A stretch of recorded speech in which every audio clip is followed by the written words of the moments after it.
Hello guys. Ito yung pamamaraan namin na paano kumukuha ng mga isda sa ilog, sa sapa para pang-ulam.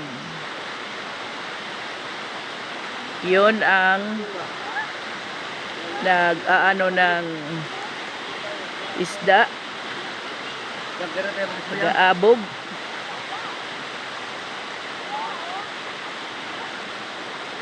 Ani mo pa iyan, ngani. Kuan nga ni moskit, hadlo ka.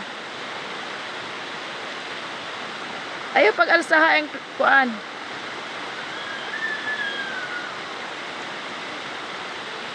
Sige. Ayan na. Guniti ang buslot, check. Larga. Alsa. May kuha ba? Ay. Ay, yaon. Gabot! May dalawa. Uy, napa. May mga impis.